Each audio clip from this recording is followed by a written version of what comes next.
그러므로 너희가 그리스도와 함께 다시 살리심을 받았으면 위의 것을 찾으라. 거기는 그리스도께서 하나님 우편에 앉아 계시느니라. 위의 것을 생각하고 땅의 것을 생각하지 말라. 이는 너희가 죽었고 너희 생명이 그리스도와 함께 하나님 안에 감추어졌습니다. 우리 생명이신 그리스도께서 나타나실 그때 너희도 그와 함께 영광 중에 나타나리라. 아멘. 감사합니다, 주님. 정말 이 땅에, 이 요르단 땅에 복음과 생명 캠프를 하나님 열어주셔서 고맙습니다. 우리 안에 진정한 복음 예수 그리스도가 하나님 없고 하나님 아버지 우리의 행위로 하나님 아버지 우리의 어떤 선한 것으로 하나님 하려고 했던 모든 하나님 자기 의를 이 시간 주의 십자가 앞에 내려놓습니다. 아버지 하나님 정말 저희는 만물 안에 갇혀진 하나님 고아와 같이 살았습니다. 하나님 아버지 만물 안에 하나님 여기서 어떻게 하면 이곳을 벗어날까? 어떻게 하면 이 상황을 해결할까? 하나님 그 자체로만 하나님을 애써서 헤매이다가 하나님 아버지 우리가 아버지의 품속에 이르러야만 하나님 아버지 되는 것을 이 시간 가르쳐 주셔서 고맙습니다. 아버지 우리의 눈을 떠서 아버지가 계신 그 품속으로 들어가게 해주세요. 아멘. 하나님 그것은 우리 주 예수 그리스도 그 아들 되신 예수 그리스도만 우리를 아버지께로 인도하시는 감사합니다. 아멘. 이 시간 우리가 주님을 찾습니다. 우리가 이 시간 정말 말씀으로 존재하시는 주님을 그리워하고 기대하며 고대합니다. 아버지 말씀하여 주셔서 아버지 우리가 주 안으로 들어가게 하여 주시고 주 안에서 아버지를 보게 하여 주옵소서. 아버지 그리하여서 이 땅에 많은 영적 고아 교회에 있더라도 영적 고아로 사는 이들에게 하나님의 생명을 나눠주는 자가 되게 하여 주십시오. 아멘. 우리 안에 생명이 차고 넘쳐서 우리 안에 예수의 생명이 차고 넘쳐서 하나님 그 생명이 흘러들어가 하나님 아버지 하나님 고아와 같이 미워와 같이 아파하고 갇힌 저들을 만나서 그 생명 나누는 그런 자들 되게 하여 주옵소서. 아멘. 아버지 감사합니다. 아버지 소영석 선생님 목사님을 통하여서 사모님을 통하여서 하나님의 놀랍고 놀랍고 아름다운 이 비밀을 가르쳐 주시니 감사합니다. 우리가 계속적으로 아버지의 품속을 그리워하며 우리가 계속적으로 예수 그리스도의 그 보혈을 의지하고 나갑니다.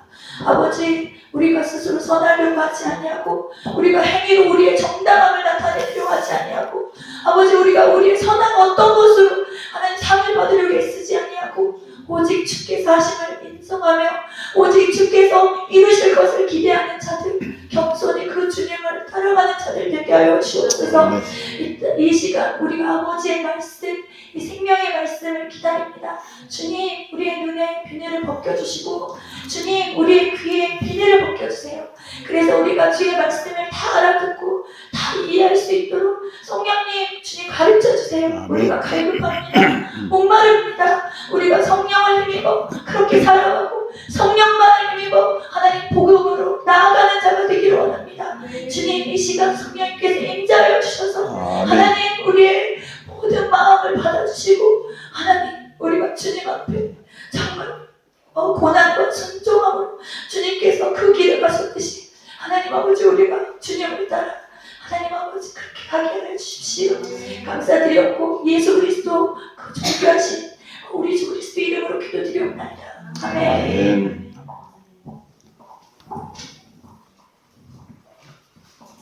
감사합니다. 사모님의 그 간절한 하나님을 갈망하고 그 아버지 품을 갈망하는 기도.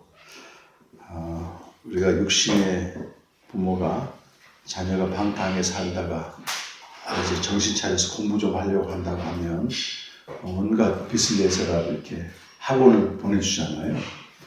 하나님이 그 기쁘신 뜻을 구하면 어찌 응답하지 않겠습니까? 사모하는 자를 만족케 하시고 주는 자에게 좋은 것을 주시는 하나님, 악한 자라도 자식에게 좋은 걸 주듯이 그 좋은 것이잖아요. 그러니까 그 아버지 품에 거해서 그분을 교제하고 거기서 흘러나오는 또 인자와 신실함으로 영혼들을 섬기고 아버지를 드러내는 게 그분의 뜻이기 때문에 구하면 다 주십니다. 이미 받았는데 우리가 이제 보지 못하는 것도 있고 그렇습니다.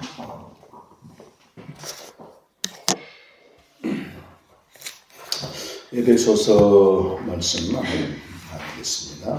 에베소서는 구원의 부요함을 1장에서 3장까지 쭉 선포하고 4장부터는 이제 핵심이 그러면 어떻게 살 것인가. 창세 전부터 그리스도 안에서 예정하신 하나님의 뜻은 그의 기쁘신 뜻이었다. 그리고 하나님의 아들들이 됨으로써 이미 이루어졌다는 것입니다. 하나님의 뜻은. 그럼 이런 놀라운 그 은혜와 선물을 받은 우리가 어떻게 살 것인가. 5장 15절 말씀은 그런즉 너희가 어떻게 살 것인지를 자세히 주의하라. 우리 성경은 좀 연결문으로 되어 있는데 원래는 여기서 이제 끊어집니다. 그런즉 너희가 어떻게 살지를 자세히 주의하라. 명령형이잖아요. 그러면서 한 3가지를 말씀합니다. 첫 번째는 지혜 없는 자같이 하지 말고 오직 지혜 있는 자같이 하여 세월을 아끼라. 하나님의 칼롯을 구속하라. 때가 악하니라. 두 번째는 그러므로 어리석은 자가 되지 말고 오직 주의 뜻이 무엇인가 이해하라. 에베소서에서는 하나님의 뜻과 주의 뜻을 이렇게 구별합니다.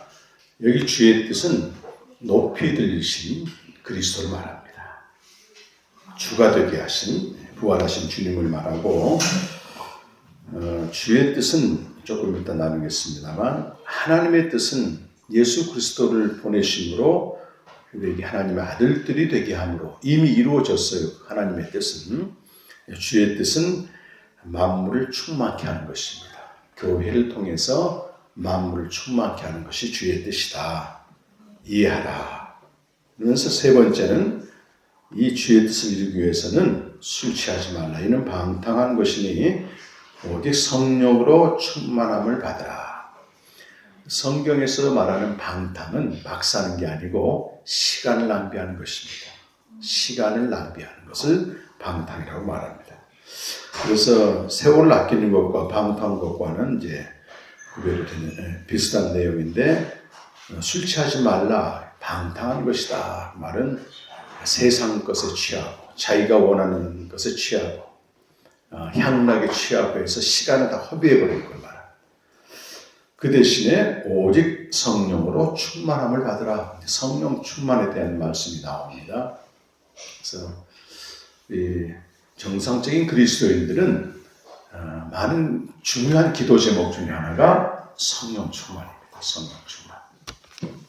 근데 신약 성경에서 성령 충만은 2가지 종류가 있는데 그것은 충만을 어떻게 표현하느냐에 따라서 달라집니다.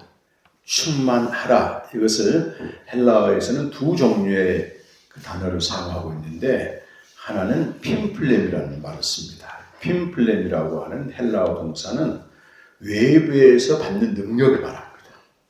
사도행전 2장 4절, 사도행전 4장 31절. 외부로부터 일시적으로 주어진 능력을 말합니다. 핌플렘이. 주로 복음을 전할 때 위기가 오게 되면, 방해물이 있게 되면 사도들이 간절히 기도해요. 그랬더니 성령으로 충만하여져서 단대히 복음을 전했더라.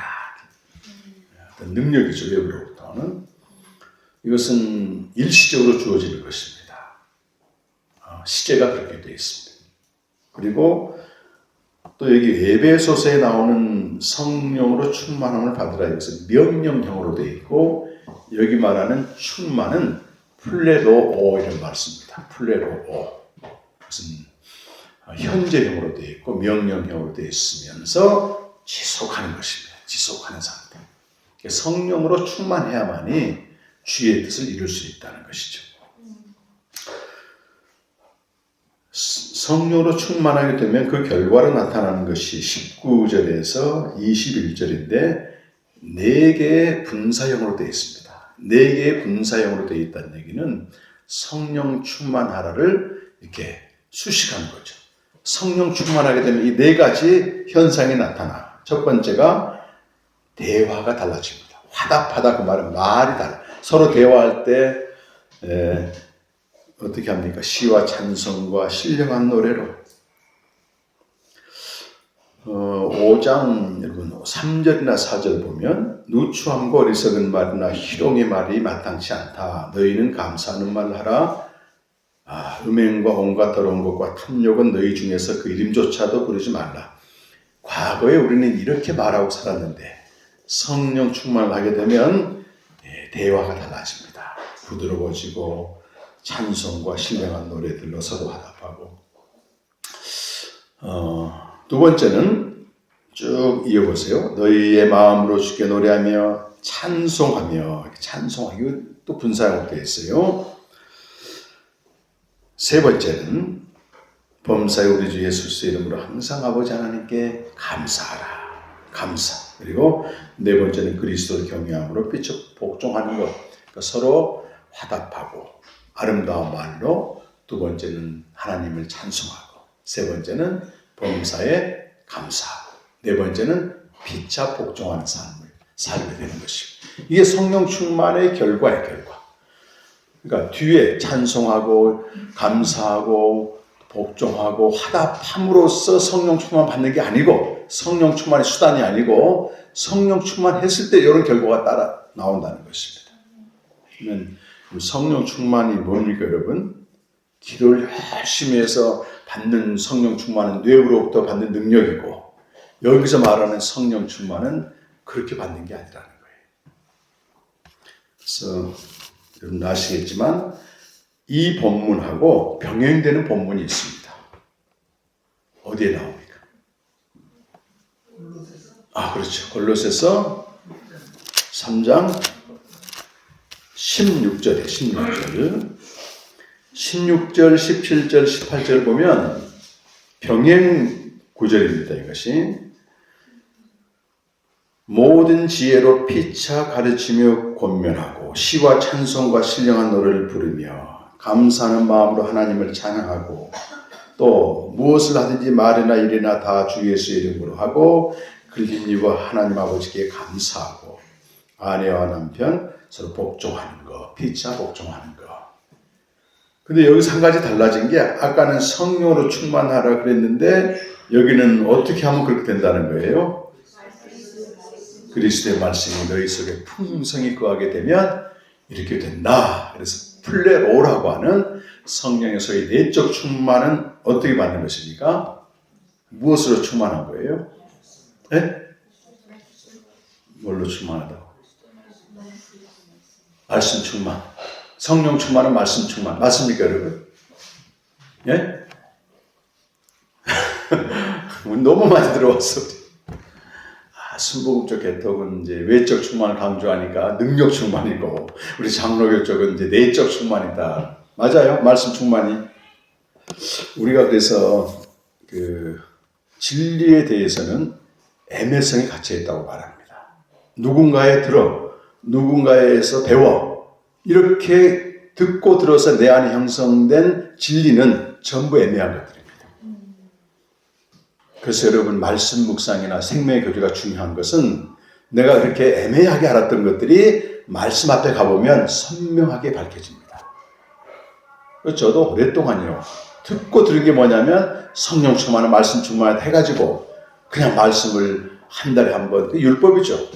통독하겠다고 그런 무모한 용기를 내고 말씀을 암송, 300구절 암송해서 매일 암송하는 거예요. 300구절 암송을 계속 하려면 매일 해야 됩니다. 매일.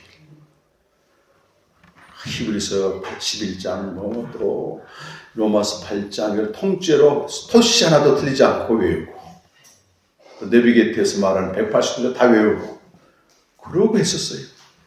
근데 문제는 이런 결과가 안 나오는 거예요. 이런 결과가. 필사도 해고. 그래서 성경을 자세히 봐야 돼. 자세히. 자기 마음대로 선입관 가지고 보면 안 됩니다. 제가 4, 5년 전에 골로새서를 묵상하다가 깜짝 놀랐는데, 보통 성경을 사람이 주체가 돼서 해석을 하잖아요. 근데 사람이 주체가 돼서 해석해버리면 내가 갖고 있는 전이해로 해석을 하는 거예요. 그러니까 샤머니즘 신앙이 형성된, 전이해로 형성된 사람은 성경을 봐도 전부 그것만 보여. 축복해주는 말씀만 보인다고 이게. 그래서 16세기 들어와서 그 계몽주의가 끝나갈 쯤에 슐라의 마라고 하는 아주 위대한 신학자가 있었는데 이 사람이 처음으로 제기한 게 뭐냐면 성경은 내가 주체가 돼서 읽으면 다 틀린다는 거예요. 다 다르잖아 이렇게. 삶의 경험이 다르고 전이해가 다르니까 그 사람이 했던 유명한 말이 지금 보편화되어 있는데 성경은 철저히 저자 중심으로 읽어야 된다 이렇게 얘기하는 거예요. 저자가 무슨 뜻으로 이 말을 썼는지를 봐야 된다는 거. 우리 소설책을 읽어도 그러잖아요. 전체 처음부터까지 쭉 읽고 저자가 하고 싶은 말이 거기 들어가 있는데 그렇게 안 보고 소설 읽다가 좋은 단어 하나 읽게 되면 딱 그것만 끄집어내고 이런 경향이 있다고 말이죠. 저자의 의도를 봐야 된다. 그게 뭡니까 여러분? 바울이 서신을 썼어요. 에베소서도 마찬가지고. 바울이 여기서 그리스도의 말씀이라고 하는 것은 복음을 말해요. 복음을. 그냥 말씀이 아닙니다. 바울이 복음을 표현할 때 그리스도의 말씀, 믿음의 말씀, 진리의 말씀, 주의 말씀, 하나님의 말씀 다양하게 표현합니다. 로마서 10장 6절에 가보면 거기 이제 그리스도의 말씀이라는 말과 관련되는데요. 로마서 10장 로마서 6장도 그랬지만 사도 바울이요. 하나님의 역사겠죠. 로마서를 우리에게 남겨줬다는 게 너무 신비한 것 같아요. 원래 바울은 로마서를 쓸 계획이 없었습니다. 근데 자꾸 로마 교회에 가는 길이 막혀 이게. 그래서 할 수 없이 그냥 바로 로마로 가도 되는데 3차 전도여행 끝나고 문제가 뭐냐면 거기 3차 전도여행 하면서 가는 곳마다 헌금을 거뒀어요. 헌금. 자기가 쓰려고 거둔 게 아니고 자기가 전도여행을 출발할 때 예루살렘 교회 지도자인 야고보가 부탁을 했어. 너 이방인 교회 좀 돌아다닐 때 그래도 거기는 우리보다 좀 잘 사니까 좀 헌금 좀 걷어가지고 우리 가난한 성도 좀 도와주라. 이걸 갈라디아 2장에서 부탁을 했다. 평소에도 자기가 했지만 특별히 그런 헌금을 거둬서 우리는 지금 안 그러지만 당시에는요 예루살렘 교회가 이방인 교회 취급을 안 해요. 예루살렘 교회는 전부 유대인 출신으로 있다가 믿었기 때문에 예수를 믿었어도 다 율법을 지키는 거예요. 사람들은 습관적으로. 근데 이방인 교회에 무슨 율법이 있습니까? 그들은 그냥 믿음으로 구원받는다니까 이건 공짜 구원이죠. 공짜 구원. 그러니까 예루살렘 교회는 이방인 교회에 쳐주지 않습니다. 교회가 하나가 안 되는 거예요. 근데 이방인 교회에서 헌금을 받아서 예루살렘 교회에 갖다 주게 되면 그들이 받아들이잖아요. 이러면 교회가 하나가 되는 거예요. 교회의 통일성을 목적으로 뒀기 때문에 고린도 후서 8장 9장 보게 되면 아주 헌금을 제쳐갑니다. 바울이. 고린도 교회에 막 대고 너희들은 잘 사는데 저 북쪽에 있는 마게도니아 성도들은 너희보다 가난한 자도 기쁨으로 연보를 했는데 왜 너희들은 이러냐면서 막 그러면서 헌금 거두러 다녀. 주로 3차 전도예요. 그럼 이걸 누구한테 맡기면 될 텐데 못 맡기는 겁니다. 직접 본인이 가는 것. 그만큼 의미가 있어요. 그래서 이제 로마서 15장 보면 자기가 이제 자전적인 로마서를 쓰게 된 이유를 설명합니다. 내가 말이지 로마 교회를 들려서 너희의 후원을 받아가지고 저 땅끝인 스페인 거기 가서 마지막으로 복음을 전하려고 한다. 여긴 다 전했기 때문에 이제 그때 땅끝은 스페인이었잖아요. 신대를 발견하기 전인 훨씬 전이니까 그랬는데 내가 반드시 예루살렘 꼭 들려야 되겠다. 교회의 통일성 때문에. 근데 내가 예루살렘 가게 되면 나를 지금 잡아 죽이려고 기다리는 사람들이 지금 기다린다. 왜? 이방인 교회 가서 율법을 안 지켜도 구원받다는 얘기했으니까 이단자지. 혹시 내가 가면 죽을지도 모르니까 이 로마서를 쓰는 겁니다. 이렇게. 기도 부탁을 하면서. 그래서 보름캄이라고 하는 그 유명한 그 신약 신학자는 로마서는 바울의 유언이라고 말해요. 유언. 혹시 내가 못 갈지 모르니까. 그런데 로마 교회는 너무 중요해서 내가 복음을 전해야 되겠는 거야.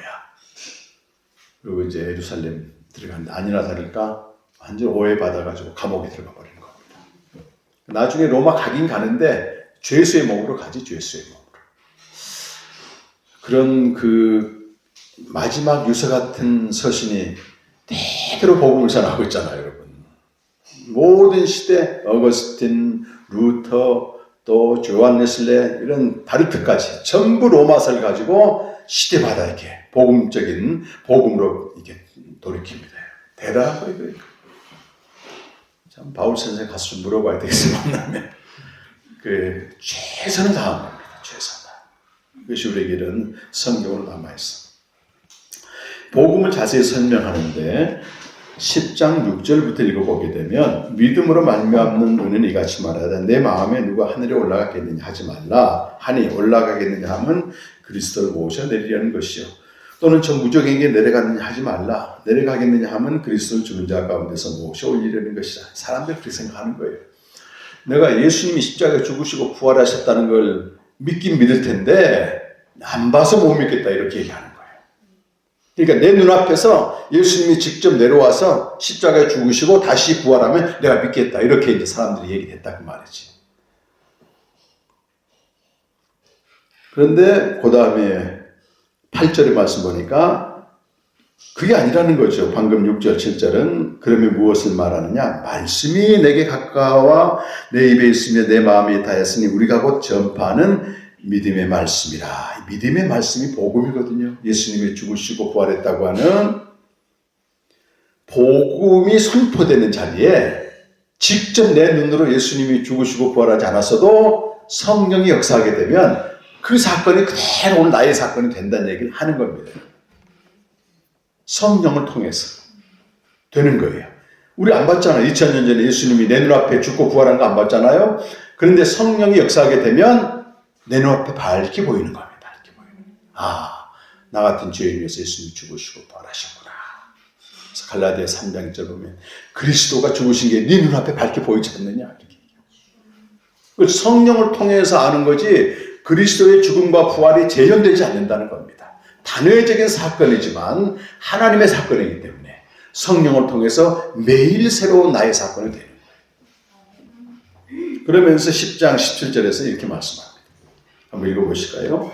그러므로 믿음은 들음에서 남의 들음은 여기 그리스도의 말씀으로 말미암아. 그리스도의 말씀이 나오죠. 이게 그리스도의 죽음과 부활을 내포한 복음이에요. 이게 복음.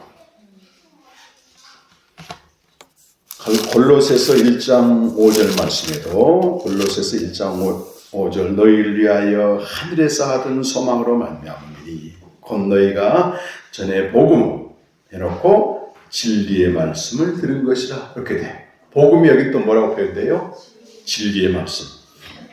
6절 보면 이 복음이 이미 너희에게 이르매 너희가 듣고 참으로 하나님의 은혜를 깨달은 날부터 이 말이 나오죠.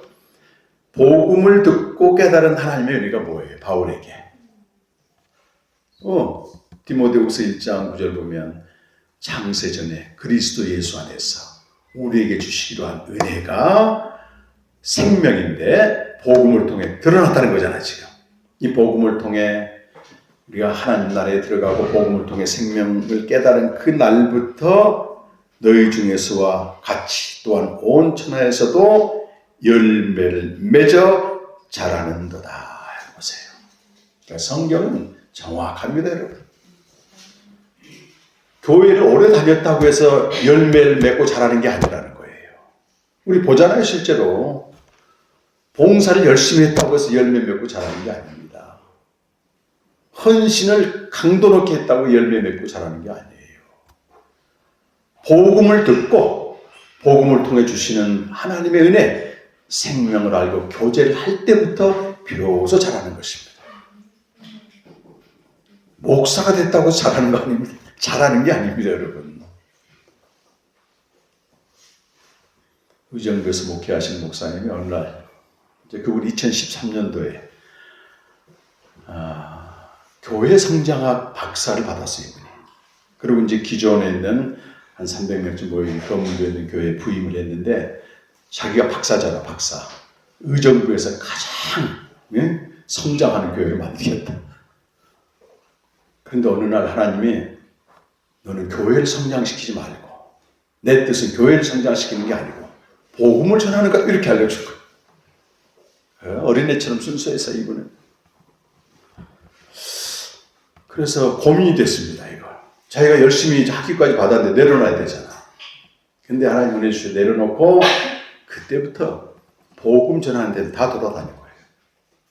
그리고 최종 방점을 찍은 데가 순회 선교단이라고 하는 곳인데 거기 가서 복음을 듣고 열심히 신앙생활 하는데 1년 가니까 한계가 오는 거예요. 그래서 우연히 어선 인터넷을 봤나 그러다가 우리 캠프가 2013년도에 열렸는데 그때 목사님들이 많이 오셨어요. 그때 오셨는데 이 복음의 목적이 생명인 것과 창세전부터 약속된 것과 이걸 쭉 듣는데요. 성령이 강력하게 임재를 해서 3일 동안 꼼짝을 못합니다. 그리고 이렇게 다시 교회로 돌아갔는데 계속 잠을 자는데 메시지가 계속 들리는 겁니다. 이게. 그래서 그때부터 지금 10년 가까이 이것만 전해, 이것만 전해. 신기하죠. 교회 프로그램 하나도 없습니다. 복음만 전해요. 그래서 1년에 한 번씩 만나는데 이분이 한 달도 안 됐지요. 얼마 전에 만나고 왔는데 그 전에 제가 만났을 때 저한테 개인적으로 이런 얘기해요. 목사님, 목사가 변화되는 게 기적 아닙니까? 그러더라고. 목사가 변화되는 게 기적. 자기도 알겠고 성도들이 안 되는 거예요. 코로나 후유증으로 이분이 너무 후유증이 심해서 아무것도 못하고 있었어요. 근데 성도들이 얼마나 이 목사님 사랑하시는지 목사님 새벽기도 안 해도 돼. 뭐 안 해도 돼. 처음 설교 안 해도 돼. 1년 동안 교회를 텅텅 비워놨어. 그렇다고 뭐 이거 한 것도 아니고 그럼 교회가 문 닫아야 되잖아요. 고스란히 돌아왔어요. 성도들이. 그러면서 하는 말이 성도들에게 계속 복음을 전하니까 성도들이 기도할 때마다 이 영적인 언어를 다 쓴다는 거예요.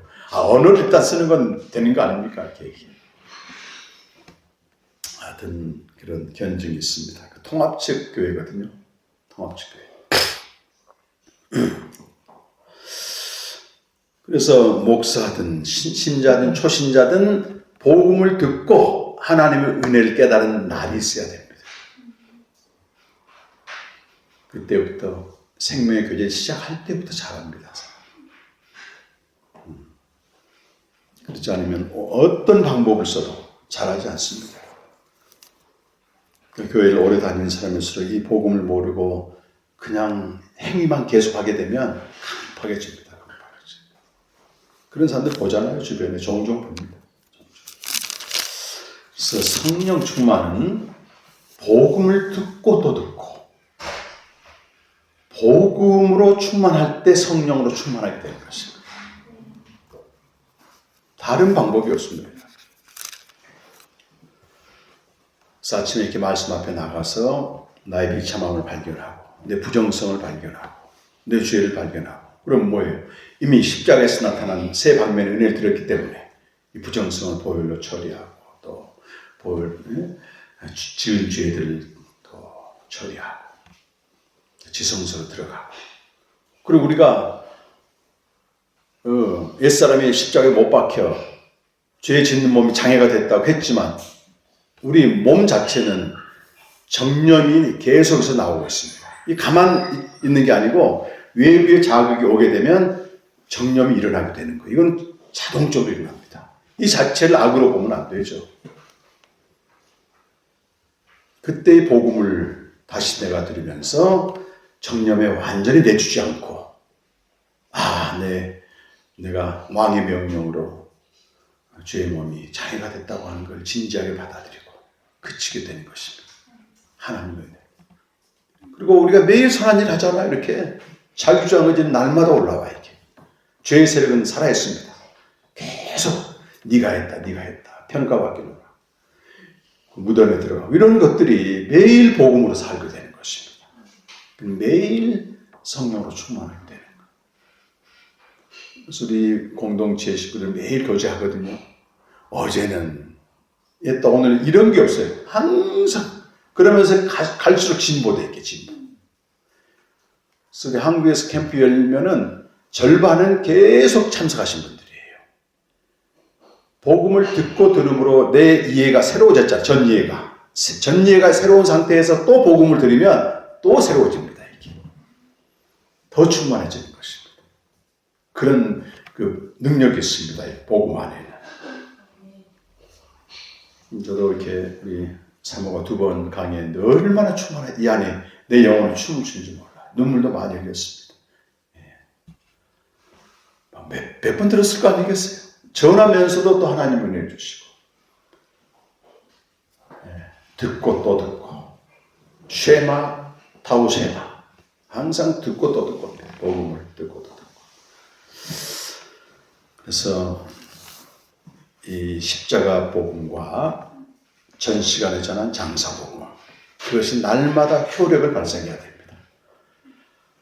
로마서 6장 4절 보면 우리가 알거니와 우리가 세례를 받음으로 그의 죽으심과 연합하여, 그리고 그와 함께 장사되어 함께 연합이라고 하는 뜻은 불교적인 명상으로 예수님과 함께 나 죽었는데 이게 아닙니다. 예수님이 내가 예수님과 함께 죽었으니 나는 이제 없지, 이런 명상이 아니고 효력을 발생하는 상태를 연합이라고 말합니다. 연합이란 효력을 발생하는 상태다. 십자가 복음에 나타난 은혜를 들었잖아요, 우리가. 성령을 통해서 이게 내게 효력이 나타나야 되는 거예요. 실제 부정성이 씻어지게 되고, 긍휼과 자비와 겸손과 온유와 오래 참음으로 내가 옷 입어야 되는 겁니다. 이게.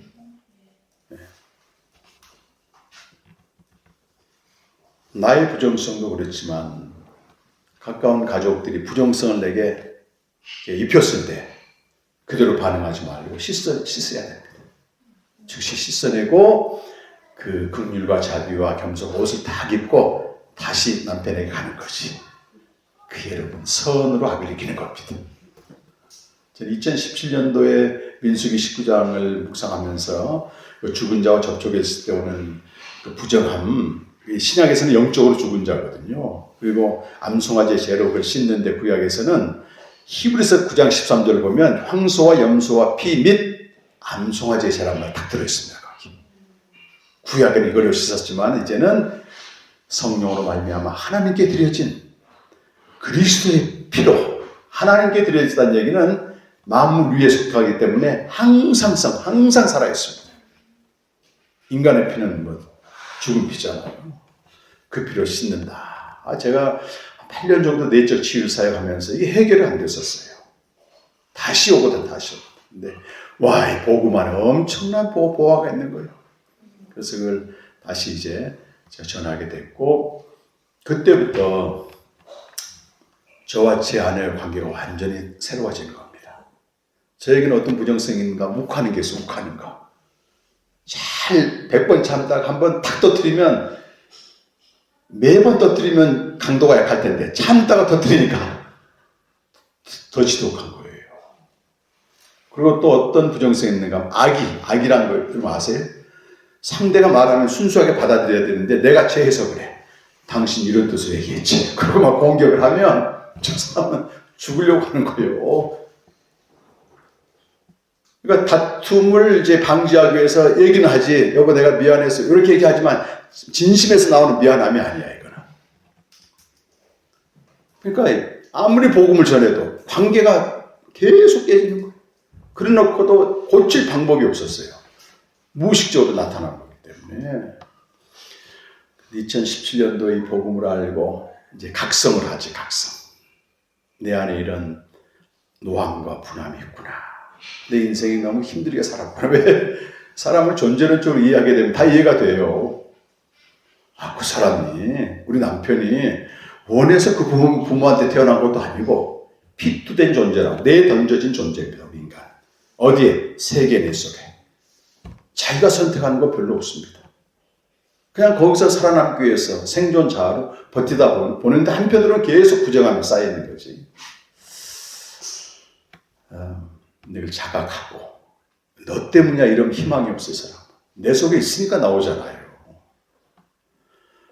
그걸 주의 보혈로 씻으면서 주님은 전부 아세요. 우리가 어떤 삶을 살아왔는지. 그야말로 존재론적으로 이해를 다 하셔. 잘 살았다고 하지, 우리 보러. 어떻게 살아남았니? 이렇게 얘기하시지. 사람들은 내 부정성만 보고 판단하지만 주님은 그렇게 안 합니다. 다 다 보일러 씻어주셔. 그게 이제 벗는 거거든요. 옛사람 행위를 벗는 겁니다. 이렇게 벗는 거. 벗은 상태로 있으면 안 되고 빨리 입어야지. 교제를 통해서 긍휼과 자비와 겸손과 오래 참음, 온유. 이제 사모님 기도하셔야 되는데 골로새 3장이 여러분 중요합니다. 그래서 위의 것을 찾는다. 막연하게 찾는 게 아니고 죄악의 목록 5가지 3장 5절 그것을 죽이라 되어 있어요. 십자가의 못 박아. 죄의 목록. 8절 9절은 부정성의 목록입니다. 이건 분함과 노함과 악의와 비방과 오래 참음입니다. 이걸 벗어버리라고 되어 있어요. 에베소 4장 26절에서도 부정성과 죄를 구별합니다. 분을 품되 해가 지도록 분을 품지 말 이렇게 되어 있거든요. 해가 지도록 분을 품게 되면 죄를 짓는다는 거예요. 부정성은 죄와 직결됩니다. 어쩔 때 죄가 됩니까? 다른 사람에게 폭발할 때 죄가 된다는 말이지. 여기서 처리해야 된다는 거죠. 그래서 입는 단계까지 3단계로 처리합니다. 그래서 제 그 책 28강 보게 되면 그런 내용을 자세히 해놨습니다. 그렇기 때문에 이 관계들이 점점 좋아집니다. 이게 열심히 사역을 하고 선교지까지 와서 열심히 주를 위해서 하지만 관계가 힘들어지잖아요. 부정성에 대해서 깨닫지 못하게 되면 본인도 절망이야. 내가 안 그러고 싶은데 나오는데 어떡할까요? 좀 옆으로 빠졌지만 그렇게 복음을 매일 경험하는 것입니다. 그럴 때 성령 충만하게 돼요. 성령 충만은 말씀 충만이 아니고 무슨 충만입니까, 여러분? 복음 충만. 그렇죠. 복음 충만. 복음으로 생명을 살게 되면 그 자체로 성령 충만해지게 되는 것입니다. 그래서 이 시간을 마지막으로 부활 복음에 대해서 나누겠습니다. 너무 놀랍습니다. 모든 그 종교 중에서 부활을 얘기하는 건 기독교밖에 없어요. 여러분 어쩌다 다른 종교를 안 믿고 예수를 믿게 됐나? 그 은혜 중에 은혜잖아요. 그런데 복음을 알아갈수록 신비합니다. 이것은 신비합니다.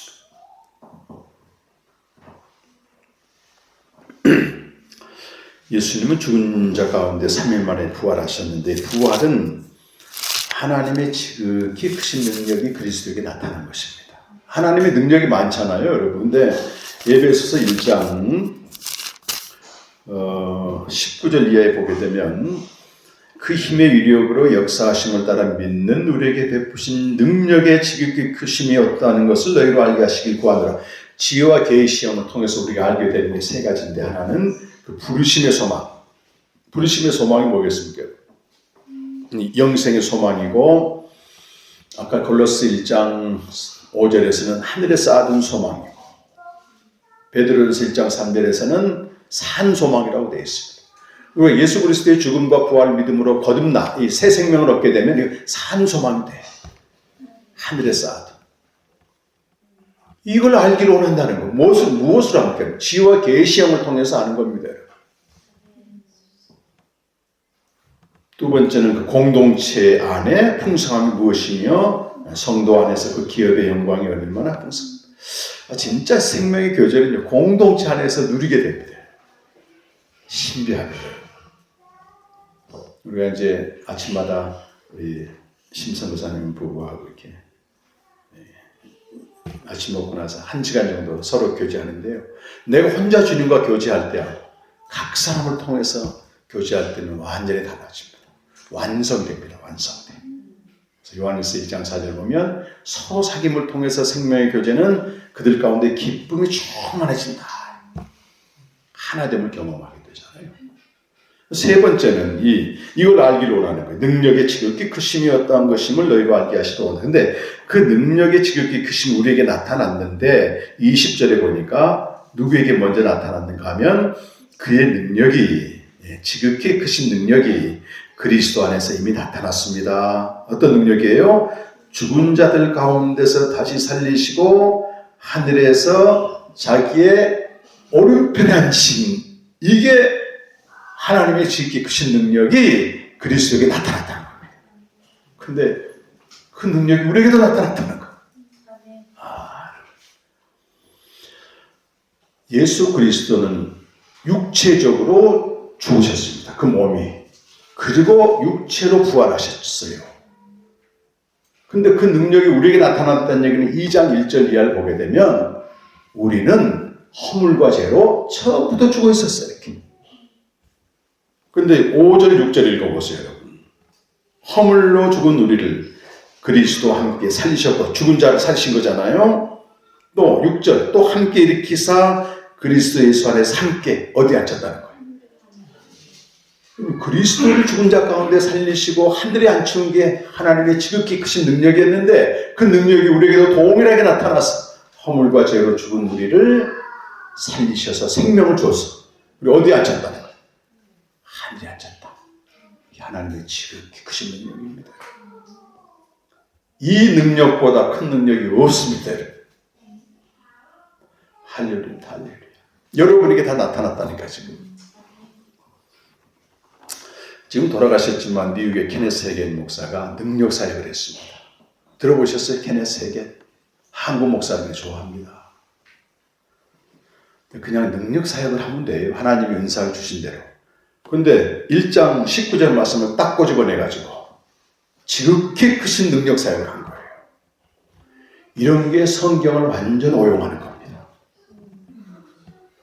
여기 지극히 크신 능력은 우리 모두가 아담 안에서 허물 가지고 죽었는데 그리스도 안에서 살리셔서 생명을 주어 하늘에 앉히는 게 지극히 크신 능력이라는 거예요. 오해하시면 안 됩니다. 이런 성경을 자기가 주체가 되어서 가면 이렇게 이런 막가는 해석을 해버려요. 그리고 한국 목사님들이 케네스 헤겐에게 미쳐가지고요. 나도 능력받자 이러고 다니는 거예요. 이미 자기에게 능력이 나타나 있는데 생명으로 살지는 않고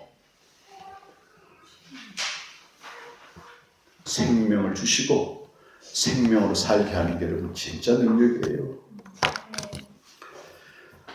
진 에드워드 목사님이 이 생명의 복음을 전해요. 그분이 미국에 있는 진 에드워드 신학자이기도 하고 목사님이신데 천재적인 분입니다. 그분은 10대 후반에 대학을 마치고 20대 초반에부터 설교를 시작해요. 영문과 졸업하고. 그런데 교회를 개척했는데 개척할 때마다 대박을 터뜨리는 거예요. 700명, 500명이 모여요. 교회를 해보니까 자기가 말씀을 읽는데 이건 이런 교회가 아닌 거야 이게.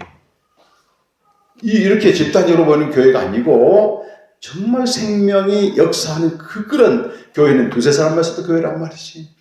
그래서 교회에 딱 문을 닫고 그때부터 생명사역을 하게 돼요. 생명. 그래서 그분이 생명에 대해서 5단계를 얘기한다고 이렇게 두 번째가 천사고 1번이 이제 아들 생명 하늘에서 가. 그렇죠? 3번이 땅에서 만들어진 인간의 생명이고 네 번째가 짐승의 생명이고 다섯 번째가 식물 이렇게 나요. 이것을 하이라이키 오브 라이프에서 생명의 유계질서라고 나왔어요. 생명의 유계질서. 근데 모든 생명체는 권세가 있어요. 권세. 우리도 요한복음 2장 12절 보면 영접하는 자 그 이름을 믿는 자들에게는 하나님의 자녀가 되는 뭐가 권세, 엑수시아. 엑수시아는 존재로부터 이런 뜻이거든요. 생명 자체의 권세가 있는 겁니다. 천사의 생명은 요 아래를 전부 지배합니다. 그래서 우리 인간은 천사보다 못한 존재로 만드셨어요. 뭔 얘기입니까, 여러분? 천사 중에서 타락한 천사가 공중의 권세 잡은 자예요. 그래서 에베소 2장 1절 이하는 허물과 죄로 죽은 우리는 무엇을 해도 공중의 권세 잡은 자의 지배를 받고 있다는 얘기. 육체와 마음의 오라는 것을 하면서 본질상 진노의 자식으로 살아간다는 거잖아요. 3번 생명이 땅에서 만들어진. 근데 우리는 이 생명을 약속받은 존재입니다. 짐승은 또 식물 지배하고 이런 원리로 가는 거예요. 근데 여기에 예수님이 여기서 오셨단 말이에요. 지금 위로부터 오셔서 십자가에 죽으시고 부활하셔서 그걸 믿게 되면 그 하늘에 앉춘 자가 돼요. 함께 살리셔서 이렇게 하는 거잖아요. 두 단계가 상승하게 돼요. 이 일을 가리켜 지극히 크신 능력이 베풀어졌다는 거예요. 그러면 사단, 공중의 권세자분 입장에서 보게 되면 전에 자기의 지배를 받던 우리가 전에 자기의 지배를 받던 우리의 지배를 받는 거잖아요. 지금 권력이 이동된다니까. 그러니까 길을 쓰고 막는 겁니다. 언제? 복음을 전하죠. 이미 생명을 줬는데 모르게 만드는 거예요. 속이는 겁니다. 누리지 못하게 만드는 거예요. 그래서 우리가 사단을 이기는 것은 대적 기도에서 이기는 게 아닙니다. 생명의 권세로 그냥 이깁니다. 놀라워요. 요한일서 5장 4절 보면 세상을 이긴 이김이 어디가 있느냐 이렇게 말해요. 하나님께로 난 자마다 1번 생명 가진 자마다 세상을 이기느니라. 2번 생명. 참 신기합니다. 아프리카 차드 가보니까 옛날 우리 시골에서 봤던 광경을 보는데요. 한 7, 8살 된 어린아이가 요만큼 되네. 아이가 자기보다 10배 넘는 황소를 막 채찍질하면서 끌고 갔더라고. 힘으로 비하면 황소가 훨씬 강하지. 뭐예요? 권세입니다. 권세. 못 당합니다. 황소가 지나는데 참 신기하더라고. 옛날 우리도 그런 기억이 있던 것 같아요. 저는 손 안 길러봤지만 조만히가 막 황소를 때리는데 그날따라 신기하게 보이더라고요. 저 권세가 있네 사람에게는. 다음 달에 마다가스카르 이제 3번째로 방문하는데 거기도 이제 그 무슬림 대상으로 사역하는 목회자들이 북쪽에 있습니다. 북쪽에. 마다가스카르에 그 이단들이 많이 들어와요 지금. 근데 여러분 빛이 있어야지 어둠을 분별합니다. 무엇이 참 복음인지 알아야만이 다른 복음을 분별해내는 거예요. 그래서 그쪽만 사역하는 그 교단 그 총회장님이 이 복음과 생명 소식을 듣고 너무도 간절하게 원하는 거예요. 너무도 간절히 원하는 거예요. 좀 무리가 되지만 저희 요르단 사역 끝나고 돌아가서 한 2주 있다가 다시 이제 가거든요. 마다가스카르에서 제일 유명한 게 바오밥 나무예요. 바오밥 나무. 바오밥 나무가 어디나 있는데 여기는 3,000년, 4,000년 아까 우리 사모님 얘기 들어보니까 백향목은 4,000년이 났거든요. 네바르네 백향목. 3,000년 넘어가는 바오밥 나무는요. 작년 20명이 이렇게 둘러도 한참 어마어마합니다. 근데 그렇게 오래된 바오밥 나무만 모아놓은 동네가 있어요. 무른다바라고 하는. 1박 2일 걸려서 가거든요. 와 거기 갔는데 그 사람들이 사진 찍으러 많이 왔더라고 관광객들이. 근데 거기 중에 있는 그 어마어마한 나무 하나가 탁 쓰러져 있는 거예요. 이렇게. 그래서 물어봤더니 하나 불개미가 갉아먹어가지고 쓰러지고. 식물 중에 왕이 불개미 하나를 못 당하더라고. 이렇게 됩니다. 생명의 권세. 그래서 하나님의 저기 크신 능력은 저 3번 생명의 우리를 1번 생명 2계단 확 2계단 올라가게 되면 어떻게 돼요? 생명의 본질이 달라지게 되면 양식도 달라지게 되고 가치관도 달라지게 다 달라지게 됩니다. 예수님이 여기 계시다가 여기 오셨잖아요. 지금 제일 먼저 마이가 갖고 시험을 하는 거예요. 네가 하나님의 아들이면 이 돌들을 떡으로 바꿔 먹으라. 예수님 뭐라고 말합니까? 사람이 떡으로만 사는 게 아니고 하나님의 입에서 나오는 말씀으로 산다. 다 얘기하십니다. 두 번째, 성전에서 뛰어내리라. 주 너희 하나님 시험하지 말. 그 말씀을 이용해서 하라는 거예요. 자기를 위한 말씀이 아니라는 거예요. 세 번째로, 나한테 한 번만 전하면 이 세상 영광을 다 주마. 예수님 뭐라고 하는 여기 있는 이 생명을 가진 자는 가장 가치 있는 일이 하나님을 경배하고 섬기는 것이다. 이렇게 얘기해요. 달라지죠. 전부 가치관. 우리가 저 3번 생명에 산다고 착각하게 되면 요 사람들 구하는 거 다 구해. 무슨 말씀으로 살아? 떡만 있으면 되지. 떡만 있으면 되지. 도스토옙스키가 그 사형 직전에 그 면제받아서 저기 4년 정도인가 그 수용소에 갔어요. 거기 지내면서 주님을 만납니다. 제가 이렇게 쭉 한 시대마다 기독교 역사를 물꼬를 바꿔놓은 사람들 보면요. 희한해요. 성경을 통해서 주님을 만난 사람들이에요. 교회에서 만난 사람들이 아니더라고. 기존 교회의 어떤 한계를 느끼고 성경을 씨름하다가 주님 만난 사람들이 다 역사를 바꿉니다. 물줄기를. 대표적으로 도스토옙스키 같은 그런 사람이에요. 그것은 그 까마라초프가의 형제들 보게 되면 예수님이 지상에서 임재했는데 그 대신문관 또 마귀 불신자를 대표한 대신문관이 그렇게 막 공격합니다. 요 광야에 3번 시험 당하셨잖아요. 예수님 다 거절했잖아요. 사실은 이제 거절한 걸 당신이 믿는 사람 다 찾고 있다 이렇게 얘기하는 거예요. 이 사람들은 진리를 알기를 원하지 않고 진리에는 관심 없고 먹고 사는 게 중요하다.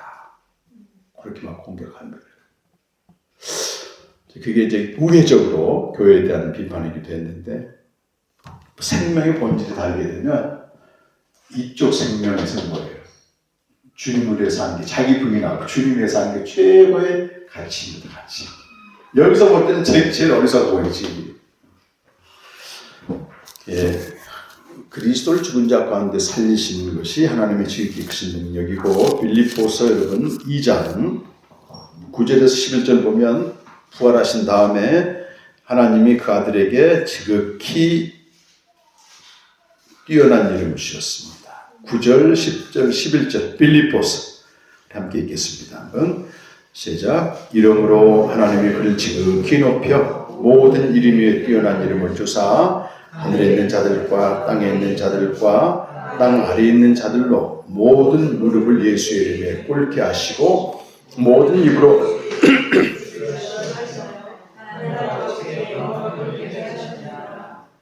예수님의 그 이름, 새로운 이름 주셨는데 예수님이 성육신 하기 전에 태초부터 계신 아들의 이름은 로고스입니다. 로고스. 로고스 어제 들으셨잖아요. 창세기 1장 1절 보면 로고스가 하나님과 함께 계셨다. 그런 말씀 나오잖아요. 태초에 로고스가 있었다. 이 로고스가 하나님과 함께 계셨음에 이 로고스가 곧 하나님이다. 이거 뭘 말합니까, 여러분? 그 예수님의 신성을 말합니다. 신성. 로고스가 곧 하나님이다. 1장 14절 보면 로고스, 말씀이 육신이 되어 우리 가운데 오셨다. 이건 예수님의 인성을 말합니다. 그러니까 우리는 성경을 통해서 너무 분명한 예수님의 인성과 신성의 문제를 초대교회는요 300년 동안 싸웁니다. 예수님이 무슨 하나님의 아들이야. 모든 피조물 중에서 가장 뛰어난 피조물이지. 이래가지고 니케아 회의에서 막 투쟁을. 근데 대다수가 그렇게 믿었다니까. 대다수가. 아리우스파라고 하는 나타네시우스 별 이름도 없는 사람이 아니라는 거예요. 하나님의 그 역사는요 인간에 의해서 만들어진 종교회의인데도 거기 개입을 하십니다. 여러분. 이해할 수 없는 거예요. 아리우스가 줬다니까. 대단한 권력을 가지고 등장했는데 모든 사람 포섭했는데 그 무명의 아타나시우스한테 칩니다. 진리가 이긴다는 거잖아요. 하나님 진리 편에 선 사람 편에 쓰더라. 너무 놀라워 이런 것들 보면. 근데 요한복음 너무 분명하게 나오고 예수님의 신성과 인성을 동시에 가지고 있다고 1장 1절과 1장 14절 나오잖아요. 여기. 그가 성육신을 했을 때 주신 이름이 예수입니다. 예수. 예수라는 이름. 마태복음 1장 18절에 그 이름을 예수라 하라. 천사를 통해서 계시한 하나님이 주신 이름이잖아요. 그리고 예수님이 부활하셨을 때 하나님이 직접 주신 이름이 주라고 하는 이름이에요. 주라고 하는 주. 큐리오스라고 하는 이름. 공생애 때도 예수님을 사람들은 주라고 불렀습니다. 이렇게. 근데 그 공생애 때 부른 주 이름하고 부활한 다음에 주의 이름은 완전히 하늘과 땅 차이예요. 공생애 때 부른 이름은 주님, 존칭어 아니면 구원자 이런 뜻이 있었는데 부활하신 다음에 주는 완전히 달라집니다. 하늘에 있는 천사들과 땅에 있는 권세자들과 땅 아래에 있는 어둠의 세력들이 그 주라고 하는 이름에 다 무릎을 꿇습니다. 뛰어난 이름입니다. 그래서 여러분 초대교회 상황으로 돌아가게 되면 로마 황제에게만 주라고 불렀어요. 자기가 믿는 신 이름도 주라고 부릅니다. 고린도전서 8장 6절 보게 돼요.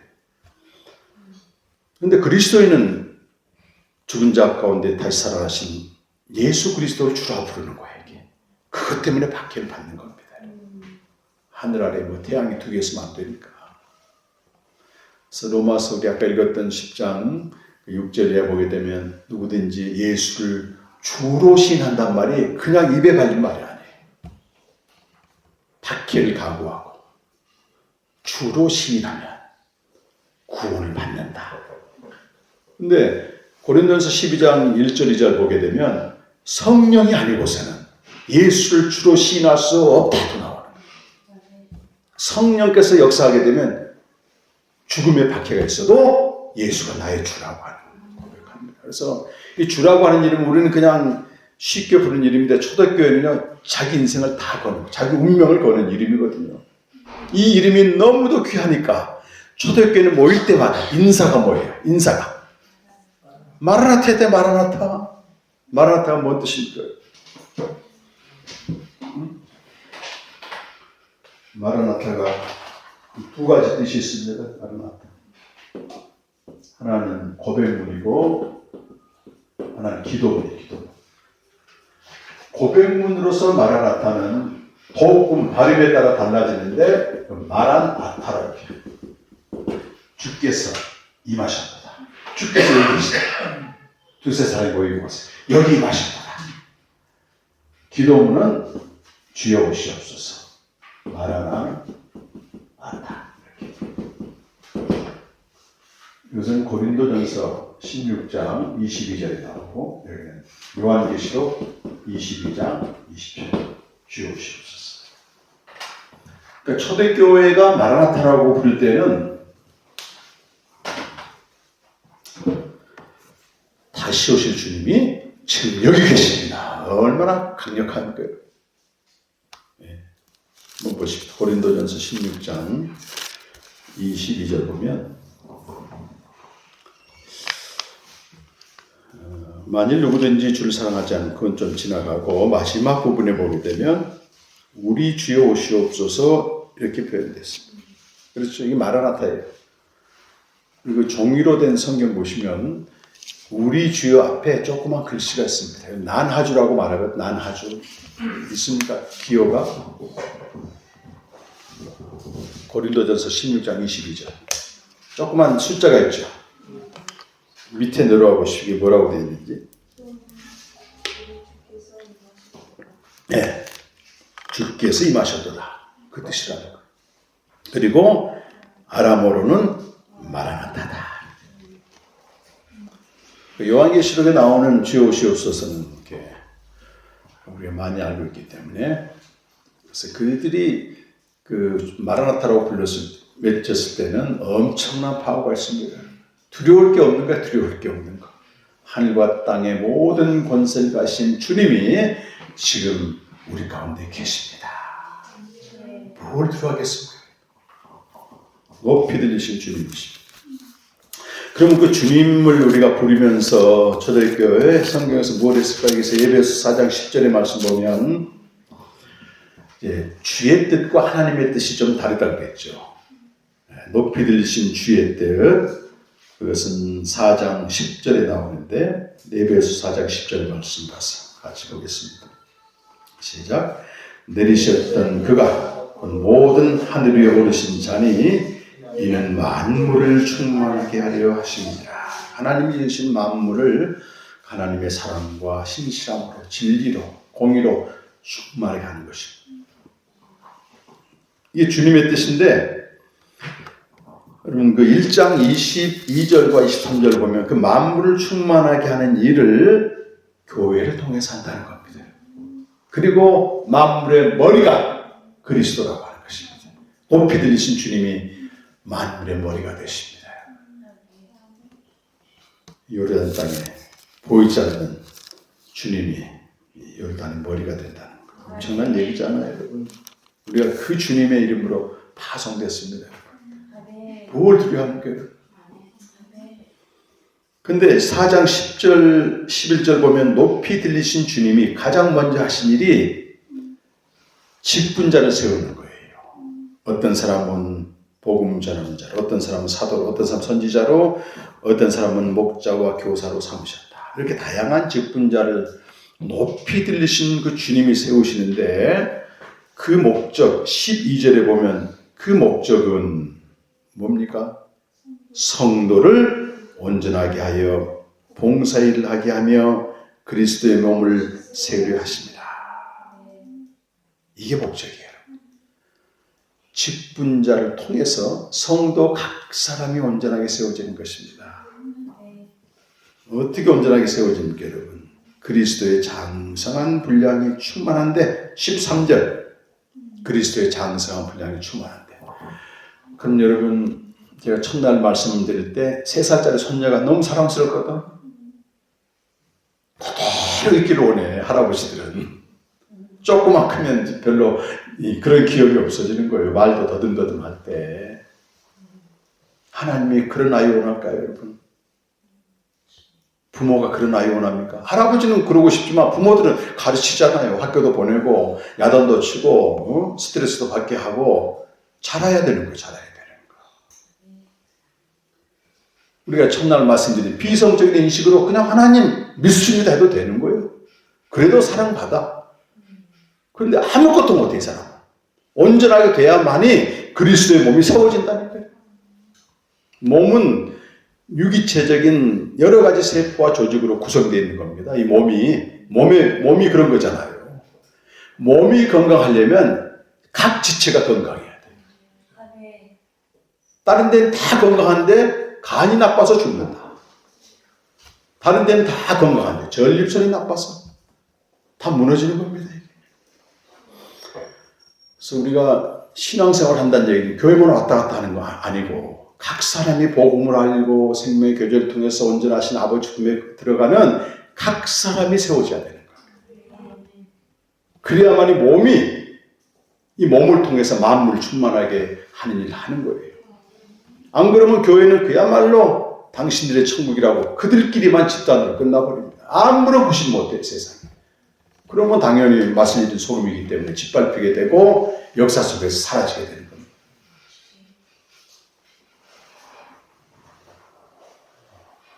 온전하게 해야 돼요. 골로새서 1장 28절 이하 보게 되면 사도 바울이 그렇게 말해요. 내가 각 사람을 권면하고 각 사람입니다. 각 사람을 가르치고 각 사람을 그리스도 안에서 온전한 자로 세워 나는 이 일을 위하여 힘을 다하여 수고하노라.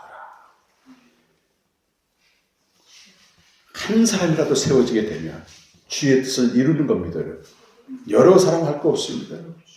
예수님 딱 보여줬잖아요. 12명 하면 된다. 12명. 그 중에 한 명은 실패할 거 다 보여주셨어. 본을. 다른 건 예수님 닮아가려고 하면서 사역은 안 닮아가는 몇 명이 되든. 제가 이제 15년 정도 이런 사역을 하는데 각 곳에 이제 공동체가 있지만은 이제 각 사람이 이렇게 매일 주님과 교제하며 세워지는 사람들은 손가락을 꼽아보면 20명도 안 돼요. 그만큼 어렵습니다. 근데 그 10명, 20명, 8명 공동체가 너무 강력해요, 여러분.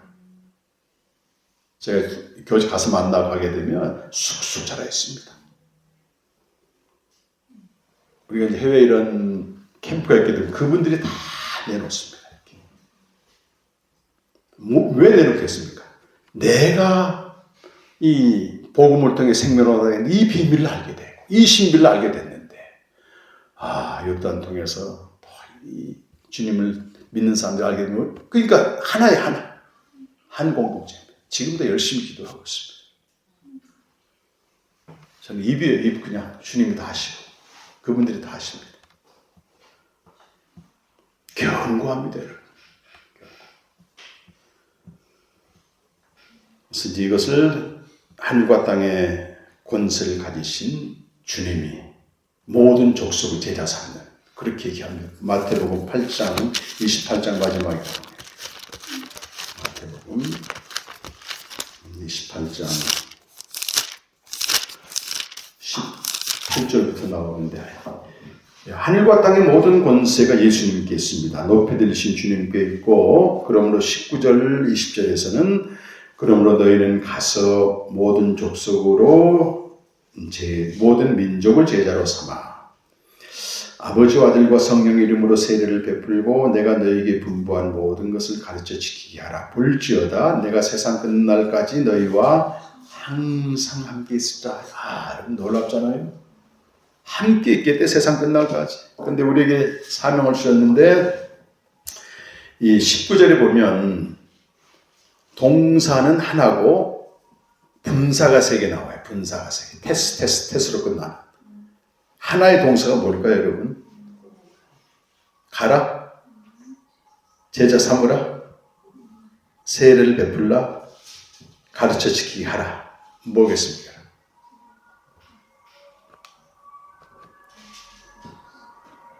선교지향적인 해석은 가라야 가라. 네, 아닙니다. 아쉽게도. 모든 족속을 제자 삼으라가 하나의 동사고 제자 삼는 것에 대한 수식, 분사로 되어 있는 게 가라, 세례를 베풀라, 가르쳐 지키게 하라.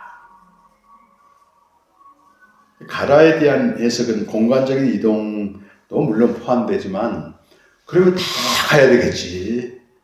그런 뜻이 아니고 이런 자기중심적인 구원관에서 벗어나 하나님 중심적인 구원관으로 바뀌는 겁니다. 고린도후서 5장 14절 15절 보면 그리스도의 사랑이 나를 강권하신도다. 한 사람이 모든 사람을 대신하여 죽었은즉 모든 사람이 죽은 것이라. 그러므로 다시 살아난 자는 생명을 얻은 자는 이렇게 돼요. 산 자. 이미 죽었잖아. 우리는 살아난 자는 이렇게 아주 강조됐습니다. 다시는 이렇게 자기를 위하여 살지 않고 이렇게 돼요. 이게 우리 그리스도인의 표제입니다. 자기를 위하여 살지 않고 옛날에는 어떻게 살았다? 옛 생명으로 살 때는 부득불 자기를 위해 사는 거야 이게. 근데 그 옛 생명이 죽었다는 거잖아. 지금 그리스도와 함께 그 살아난 자, 생명을 얻은 자는 다시는 자기를 위해 살지 않고 죽었다가 다시 살아나신 이를 위하여 살게 하려면 이렇게 돼. 그러니까 우리가 예수를 믿었다 그 말은 더 이상 자기를 위해 살 수 있는 존재가 아니거든. 집안에서 다 예수 안 믿어. 나만 믿어. 나만 희생하는 것 같아. 속상해. 아니라니까. 그렇게 지휘받은, 그렇게 부름받은 거예요. 불평할 거 없습니다. 주님이 하셔야지. 이렇게 가라 그 말은 나를 위해 살지 않고 타자를 위한 삶인데 로마서 1장 14절에서는 빚진 자의 삶입니다. 빚진 자의 삶. 사도 바울이 그래요. 나는 이방인이나 헬라인이나 모든 사람에게 빚진 자다. 무슨 빚을 졌을까요, 여러분? 무슨 빚을 졌어요? 복음의 빚. 이걸 우리 김서영 교수가 이렇게 해석하시더라고. 바울은 본인이 그렇게 생각한 거예요. 하나님이 은혜로 구원했지만 본인 입장에서는 나는 버림받을 것 외에는 받을 게 없는 존재야. 파스칼의 말대로. 죽어 마땅한 존재야. 근데 그런 나를 하나님이 구원하셨다면 어디엔가 쓸 일이 있을 것이다. 이렇게 해석을 하는 거예요. 구원관을. 자기중심적인 구원관은 나를 위해서 구원받았다 이거고 하나님 중심적인 구원관은 하나님 나를 구원하셨다면 뭔가 목적이 있을 것이다. 이게 구원과 소명이 동시에 가거든. 근데 바울은 이방인에게 복음을 전하기 위해서 자기가 구원받은 거잖아 지금. 이방인의 사도로 부름받았기 때문에. 그러니까 저 이방인이 없다면 자기는 구원받을 이유가 없다는 그렇게 해석한 거예요. 이걸 빚진 자로 표현하는 겁니다. 그래서 우리 가족 중에 아무도 안 믿는데 나만 구원받았다 그 말은 그 가족들에게 빚진 자라 그 말이지. 가족들에게 예수 안 믿는다고 마귀라고 하지 말고 그들에게 빚진 자다. 난 당신들 때문에 구원받은 자다. 빚을 갚으면 되잖아 열심히. 제가 한동안 빚쟁이여가지고 말이죠. 카드 은행 다닐 때인데 저 옛날 얘기지만 그때 은행 돈을 내 돈처럼 쓰다 보니까 카드가 8개, 10개 막 들어가죠. 카드 빚이 한번 딱 들어가게 되면요. 완전히 망가집니다, 삶이. 월급 받은 거 다 그러더라. 다시 돌려막기. 와. 집을 팔아가지고 빚을 갚는데 얼마나 시원한지 몰라. 얼마나 시원한지. 저도 빚 갚는 겁니다. 빚 갚는 거. 2008년도에 무덤에 들어갔을 때 죽기에만 합당한 자라고 제가 그랬어요. 살고 싶은 마음도 없었습니다. 다 망가져 있는데 뭘 살아요? 그리고 내가 다시 살아도 옛날하고 똑같이 살지 다시 새롭게 살 자신이 없더라고요. 그 무덤에서 그런 고백을 했습니다. 죽여달라고 기도했어요. 죽여달라고. 근데 하나님이 매일 말씀으로 찾아오시고 계속 생명의 교제를 하게 하시고 또 여기저기 사람들 붙여주셔서 이렇게 캠프를 이번에 144개째 하고 있는데 그동안 10몇 년 동안 돌아보게 되면요. 만물 안에 갇혀서 죽으려고 하는 사람도 있었어요. 실제로. 너무 열심히 믿다 보니까 적당히 믿으면 그런 게 아니거든요. 어떤 집사님은 그랬어요. 30년 동안 새벽기도, 철야기도 혼자 돼가지고 살면서 지독하게 자기 몸을 던졌습니다. 한 50대쯤 되니까요. 갑자기 죽고 싶은 마음. 그 교회에서는 최고 잘 믿는 집사님입니다. 이름도 없이, 자취도 없이 없어지는 게 기도 제목이었습니다. 그러다 우연히 자기 집사님 친구 통해서 그 방송을 듣게 됐는데 만물에 계신 하나님 얘기를 듣는데 갑자기 이게 뭔 얘기지? 만물 안에서 끝까지 가봐서 고통당한 사람들 그 세계를 보게 됩니다. 그래서 그때부터 그 핸드폰이 닳도록 이 제가 녹음해 놓은 걸 계속 들은 거예요. 계속. 2년 있다가 우리 캠프에 오셨어요. 어떻게 만물에 계신 하나님과 함께 살지 말씀 묵상하고 생명의 교제를 해라. 바로 그날부터 하는데 이분은 하루에 2시간씩 기도하신 분인데 이게 안 나지는 거예요. 이게. 기도할 생각이 또 묵상 안에 기도가 들어있으니까. 그분이 7, 8년 됐는데 유튜브에 들어가시면 강미경 집사를 치면 그분의 간증이 나와요. 한국교회에서 하는 거 다 했습니다. 혼자 돼가지고 젊어서 애 새끼리면 아이들 새끼리면서 정말 비참하게 살았어요. 그런 분들이 곳곳에 있습니다. 아, 주님이 그러려고 살려라. 내가 빚진 자네. 빚진 자 지금 감독입니다. 빚진 자. 이번에도 이제 빚 갚으러 왔으니까 한 분이라도 이렇게 생명을 알고 마음의 세계로 가게 되면 빚을 조금 갚는 셈이고. 가라 그 말이고 제자 삼는 첫 번째는 나를 위해 살지 않고 타자를 위한 삶이고 아버지 아들과 성령의 이름 연합 생명의 연합을 말하고 모든 것을 같이 지키게 하는 이런 삶을 지상에서 살아가는 것입니다. 누굴 예수를 주로 고백하면서 빌립보서 한번 가보시면 이 에베소서에서는 그리스도 안에서 구원의 부요함을 강조하는데 이 빌립보서에서는 주 안에서 이 말이 또 계속 나와. 빌립보서의 배경이 로마의 퇴역 군인들이 거기 모여 살았거든요. 그래서 빌립보 가시게 되면 로마처럼 해놨어. 그 미니 로마처럼 도로를 다 만들어 놓고 이렇게 해놨습니다. 그래서 빌립보서에서는 그 주라고 하는 말이 무슨 말인지 금방 아는 거예요. 퇴역 군인들에게는 세금도 면제해주고 모든 혜택을 주니까 주라고 하는 로마 황제가 주라고 했을 때 받는 어마어마한 혜택이 있다고. 근데 빌립보 성도들이 우리는 주님 높이 들리신 주님 막 얘기하면서 4장 4절의 말씀 한번 가보겠습니다.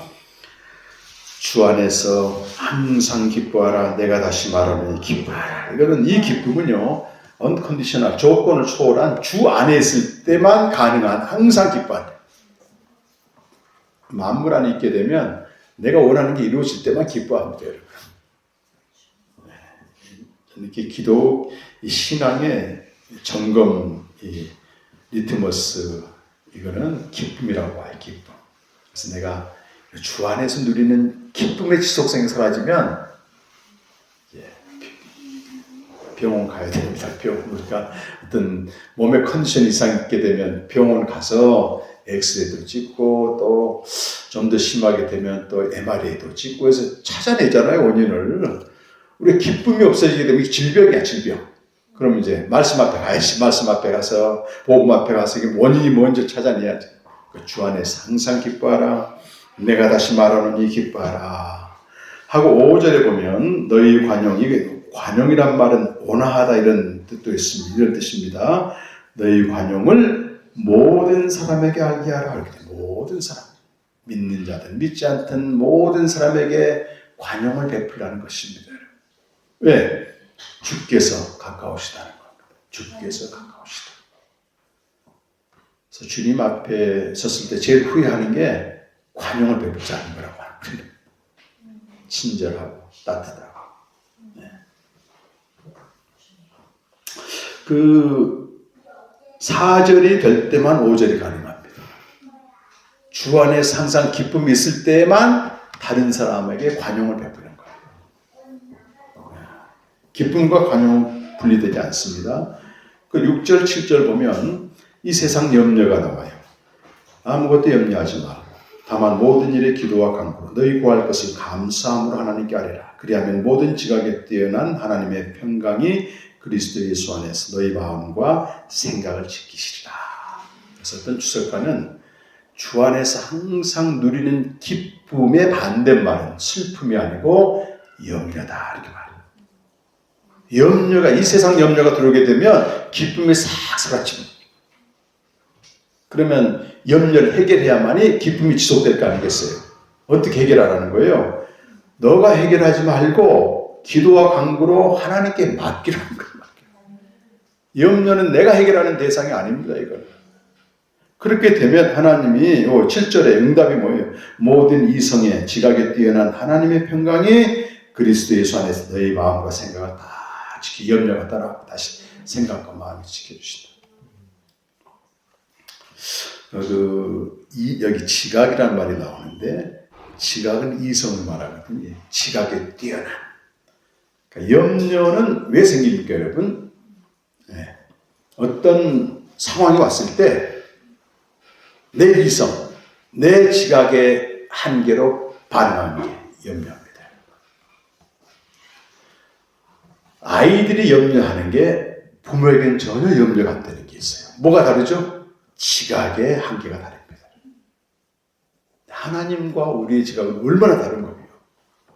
우리가 주 안에 살게 되면 하나님이 우리 모든 염려를 그분의 지각의 눈으로 해결해 가신다는 거예요. 특히 우리 선교사님들 그런 거 많이 경험할 텐데 작년에 염려했던 그게 내 지각과 다르게 해결되는 게 많이 있을 겁니다. 있으니까 저는 그거 많이 경험하는데 나는 이렇게 해결되기를 원했는데 하나님은 전혀 다른 방법으로 해결해 나가신 걸 보게 됩니다. 맡기라는 것이. 이 염려를 맡기면서 이제 마지막에 고린도전서 15장 가게 되면 종말에 대한 말씀입니다. 우리 신앙은 종말의 완성이 돼요. 기독교의 그 종말론은 요한계시록에서 다루지 않고 고린도전서 15장 24절, 28절 거의 모든 신학자들이 동일하게 여기서 다루고 있습니다. 예수님의 강림, 그래서 우리 몸의 부활 관련되어 있습니다. 고린도전서 15장 24절에서 28절의 말씀 보시면요. 그리스도가 강림하실 때 네 가지 사건이 일어나요. 종말에. 첫 번째는 그 나라를 아버지 하나님께 바칩니다. 하나님이 이제 부활하신 그리스도에게 하늘과 땅의 모든 권세를 이렇게 주셨잖아요. 근데 이 권세는 영원히 준 게 아니고 한시적으로 주신 거예요. 언제까지? 종말 때까지만 주십니다. 그러면 아들은 받은 모든 권세를 다시 아버지께 돌려드려요. 두 번째가 26절. 맨 나중에 멸망받을 원수는 사망이라. 종말에 일어날 일이 사망의 세력, 사단이 멸망받는, 마지막으로 멸망받을 원수. 세 번째는 27절과 28절에 모든 만유의 주가 하나님이 되십니다. 아들도 그 안에 들어가는 거죠. 그리고 마지막으로 가장 중요한 게 죽은 자의 몸이, 믿는 자의 몸이 영광스러운 몸으로 부활한다고 하는 것입니다. 신자의, 그냥 신자의 부활이 아니고 신자의 몸의 부활입니다. 몸의 부활. 이 네 가지 사건이 종말에 일어나는 것입니다. 물론 부가적으로 새 하늘과 새 땅이 일어나게 되고 혼인잔치, 이건 이제 계시록에서 좀 추가하고 있지만은 여기서는 그렇게 지금 네 가지 중요한 사건을 얘기하고, 그러면 이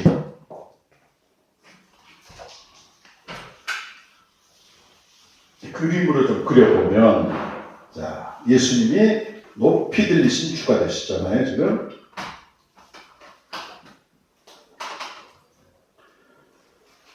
그림을 그리면 이렇게 됩니다. 자, 예수 그리스도가 오셔서 구원을 성취하시고 높이 들리신 주님이 되신 겁니다. 모든 만물의 머리가 되어서 통치하십니다. 네, 예수님 종말이 오게 되면 아까 이제 네 가지 사건이 일어난다고 했잖아요. 네. 지금 우리는 어느 시대에 살고 있는가 하면 예수님이 주가 되시고 종말이 오기 전 요 사이에 살고 있는 거잖아요, 우리가 지금. 그렇죠. 여기는 예수 그리스도의 예수의 통치. 사단이 여기서 멸망합니다. 사망의 세력. 여기 누구도 통치하고 있어요? 사단도 통치하고 있습니다. 그림을 이렇게 그린 것은 종말에 가면 갈수록 그리스도의 통치는 어떻게 돼요? 점점 확대됩니다. 사단의 통치는 점점 줄어듭니다. 그래서 망한다. 여기서 그리스도가 통치하는 것은 군사적이고 물리적인 통치, 정치적인 통치가 아니고 흑암의 권세에 있는, 사단의 권세에 있는 이들에게 복음을 전해서 이쪽으로 옮겨오게 하는 게 그리스도의 통치예요. 그래서 골로새서 1장 13절 보면 구원을 이렇게 설명합니다. 흑암의 권세에 있는 그들을 건져내서, 여기 통치를 받고 있는 이들 건져내서 아들의 나라로 옮겼다. 이게 뭡니까? 복음을 전해주었어. 아들의 나라. 아까 2번 생명에서 1번 생명으로 올라가. 여기에 주님이 통치하고 있는 거예요. 누구랑 함께? 저와 여러분과 함께 통치하는. 요한계시록 17장 14절 보면 어린 양이 승리하시지 않습니까? 여기 대적해서. 아침에 눈을 뜨면 우리는 사단의 통치하는 세상 승리입니다. 어떻게 돼요? 매일 주님 앞에 나가야 돼요. 주와 함께 통치해야 돼요. 이런 사람에게 세상 끝날까지 함께 있습니다.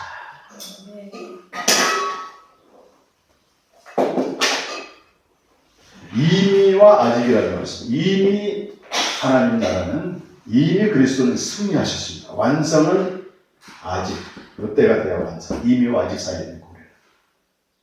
결정적인 승리는 이미 주어졌고, 완전한 승리는 이때 가야지, 이거지. 이전에는 싸움 자체가 없었어요. 사단이 완전히 통치했지. 지금은 싸움이 치열합니다. 최고의 영적 전쟁은 복음 전하는 데서 나타나요. 복음 전하는 데서. 여기에 말씀이 선포되고, 사도 바울도 그런 기도 계속 요구합니다. 나를 위해서 기도해달라. 내게 말씀을 주사 복음의 비밀을 담대히 전하게 해달라. 전부 여기에 관련되어 있습니다. 싸우는 거예요. 그냥 되는 게 아니잖아요. 지금 100여 명이 넘는 기도 용사들이 계속 기도한다니까요. 요르단 이 캠프 내일부터 캠프에서 그들은 승리를 확신하며 기도하는 거야. 이미 하나님이 승리하게 하시는 두려움 가운데 기도하는 게 아니고 하나님 하실 일 기대하면서 기도하는 종말에 말이 되고, 여기서 특별히 죽은 자의 부활이 고린도전서에서 다루고 있습니다. 우리와 직접 관련된 거, 이거는 고린도서 15장 그 부활장이라고 하면 통성한 여져 있는데 35절 이하를 보게 되면 사람들이 묻습니다. 죽은 자들이 어떻게 다시 살아나며, 그거 하나 하고 어떠한 몸으로 오는가 이렇게 물어요. 상당수 그 그리스도인들이 여기에 대한 관심이 있더라고요. 내가 죽으면 어떻게 되지? 이런 질문들. 36절 이하 보게 되면 씨와 형체로 비유합니다. 씨를 이렇게 뿌리잖아요. 이렇게. 그럼 씨가 죽고 썩어져 이게. 근데 없어지는 게 아니고 형체로 이렇게 드러난다는 거예요. 이렇게. 제일 쉬운 비유가 수박입니다. 수박. 우리가 아까 먹은 수박. 수박의 씨는 조그맣고 까맣잖아요. 이걸 심어놓게 되면 이 씨가 죽고 없어지면서 뭐가 열립니까? 이렇게. 아까 먹었던 그 엄청나게 큰 수박이 열리는데 하나만 열리는 게 아니고 어마어마하게 열리는 게 이렇게. 다르죠? 씨와 형체가 똑같다는 거예요. 우리 몸이 이 세상에서 죽는 거는 씨로 심겨지는 겁니다. 이 씨는 뒤에 42절 보니까 썩을 몸이고 욕된 몸이고 약한 몸이고 육의 몸입니다. 이거는 땅에서 나 사람이 죽게 되면 우리 몸이 매장을 하든 화장을 하든 이렇게 씨로 심겨져 안 없어집니다. 씨가 생명이 있잖아요. 죽었다고 끝나는 게 아니잖아요. 그러다가 예수님이 재림하시게 되면 강림하시게 되면 그 씨에서 형체가 나오듯이 영광스러운 몸으로 부활한다는 거예요. 이 상상만 해도 상상이 아니고 실제 진리거든요. 여러분. 이 땅에 우리 몸은 여러분 영원히 이 몸이 가는 게 아닙니다. 여러분. 제가 이제 60대 중반이 되다 보니까 이제 다 불시대에 나타나는데 지금 몸의 그 변화를 받아들입니다. 이렇게. 이게 욕된 몸이구나. 약한 몸이구나. 썩을 몸이구나. 받아들이니까 너무 편한 거예요. 이걸 받아들이지 않고 강장제 먹고 뉴스 보니까 자기 아들 뭐 피를 먹었더니 뭐 회춘한다고 미국에서 그런답니다. 지금 뉴스에 나왔더라. 그런 거 아니에요. 자연스럽게 받아들이고. 그리고 51절 이하 보게 되면 이 비밀을 말하는데요. 부활에 대한 비밀입니다. 놀랍죠?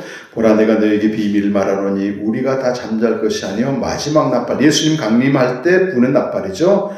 순식간에 호련이 다 변화되리니 지금 바울은 무슨 생각하냐면 내가 살아있을 때 예수님 오신다는 거예요. 재림신앙은 막연한 게 아니고 지금 오는 겁니다. 지금. 우리도 마찬가지예요. 우리도 마찬가지.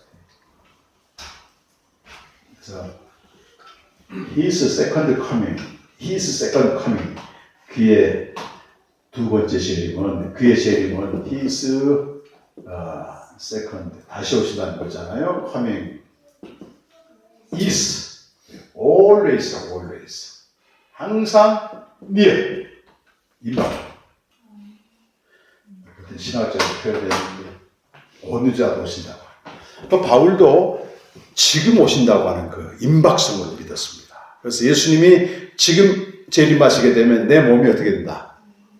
죽음을 통과하지 않고 영광스러운 몸으로 변화된다는 거, 변화. 여러분, 산자가 예수님 재림하신 예수님 만나게 되면 죽음을 통과하지 않습니다. 변화돼. 이미 죽은 자들은 부활하게 되고 달라집니다. 이렇게. 변화될 것인가? 어느라도 주님 오시게 우리는 그 죽음 장례식 할 필요 없습니다. 여러분. 그냥 변화되고 이미 죽은 자들은 부활하게 되고 그런 내용을 지금 하고 있고 52절 나팔 소리가 나며 죽은 자들이 썩지 아니할 것으로 다시 살아나고 우리도 변화되리라. 이미 죽은 자들은 다시 살아나고 영광스러운 몸으로 부활하고 우리도 변화되리라.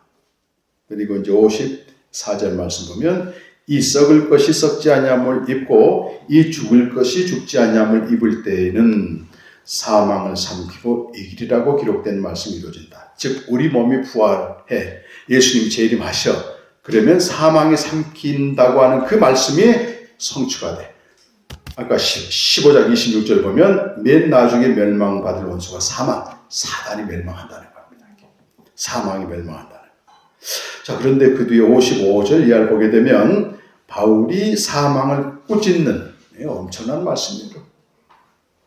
우리 이래야 됩니다. 사망아 너의 승리가 어디 있느냐? 너의 쏘는 것이 어디 있느냐? 사망에 쏘는 것은 죄요. 죄의 권능은 율법이라. 57절 말씀 같이 읽겠습니다. 시작. 우리 주 예수 그리스도로 말미암아 우리에게 승리를 주시는 하나님께 감사하노니. 58절까지. 그러므로 내 사랑하는 형제들아 견실하며 흔들리지 말고 항상 주의 일에 더욱 힘쓰는 자들이 되라. 이는 너희 수고가 주 안에서 헛되지 않은 줄 아니라 바울이 봤던 비밀은 놀라운 것인데 부활 복음의 하이라이트입니다. 지금 말씀드립니다.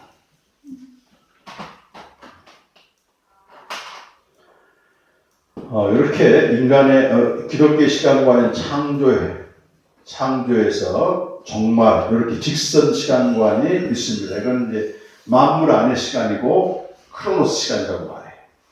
근데 이 시간이 어디서 왔는가 하면 카이로스, 영혼에서 옵니다. 영혼. 하나님의 시간. 카이로스에서 오게 되고. 크로노스.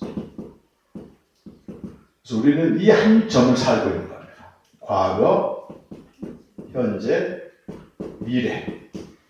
이건 제한된 길이의 시간입니다. 우리가 만물 안에 사는 거예요. 영혼이 사는 사람은 없습니다. 여기서는. 그런데 우리가 여기에 속한 생명을 얻게 되면, 하늘에 속한 자가 되면 영혼의 시간이 이리로 내려오는 거예요. 이렇게. 그래서 영혼을 현재로 산다.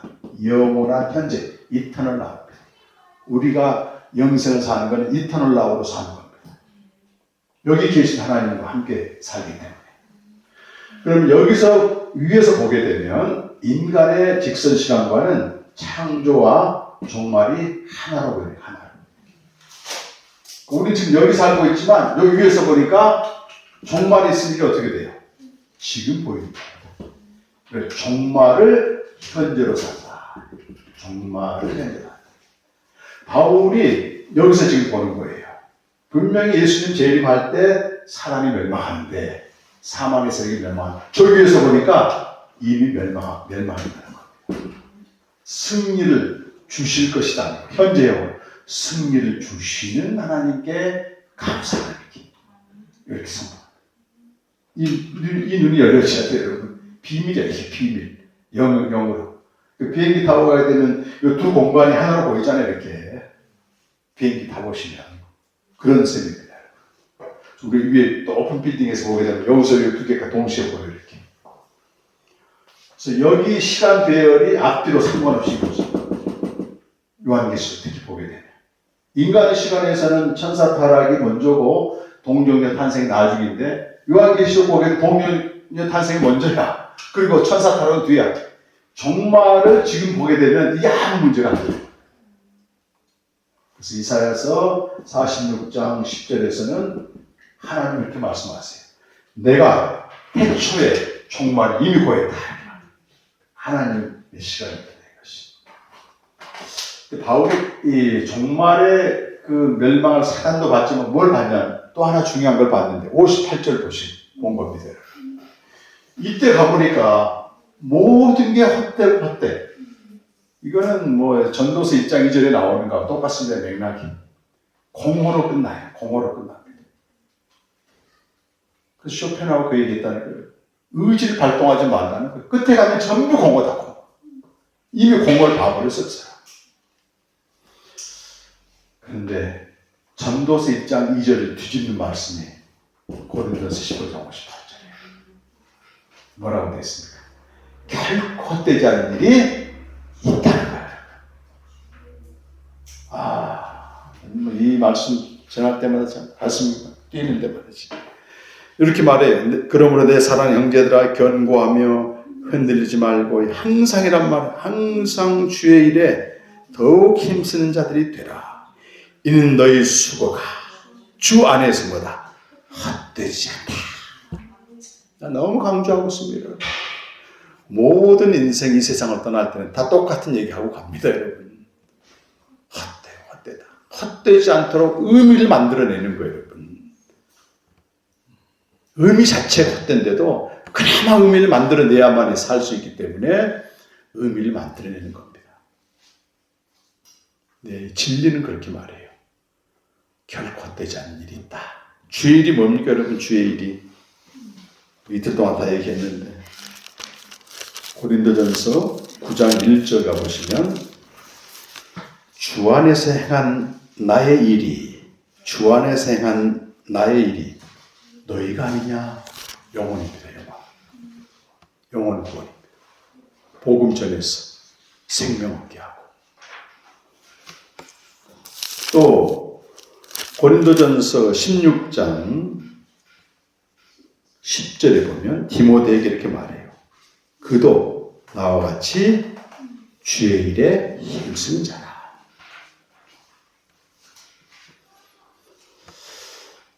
우리 인생이 그런 것 같습니다. 내가 원해서 이 땅에 온 게 아니고 피투된 존재, 내 던져진 존재로 이 땅에 왔는데 어떻게 살다 보니까 하나님 우리를 부르실 거잖아요. 불러주셨습니다. 그 천사에게도 맡기지 않는 주의 일을 우리에게 주셨다는 거예요. 결코 떼지 않는 일을 우리에게 주셨다는 겁니다. 참 감격스럽지 않습니까, 여러분? 그러니까 어떻게 해야 돼요? 항상 더욱 힘써 주의 일에 헛되지 않는다. 헛되지 않는다. 감사합니다. 그랬을 때 우리는 사도 바울처럼 믿음을 지키고 달려갈 길 다 달리고 선한 싸움 싸우고 의의 멸류관이 기다리고 있는데 바울이 그래요. 나에게만 해당된 게 아니에요. 너희 모두에게 해당됐다. 바울은 그걸 봤습니다.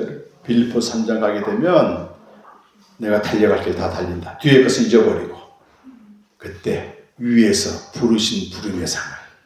당시에 그 빌립보는 그 로마 퇴역 군인들이기 때문에 금방금방 알아들어요, 사람들이. 개선식을 할 때 개선장으로 들어오게 되면 로마 황제가 위에서 딱 불러 이렇게 암개야 올라오라. 그러면 그 사람에게 멸류관을 씌워줍니다. 멸류관을. 승리의 멸류관. 그 그림을 그대로 가져와서 얘기하는 거예요.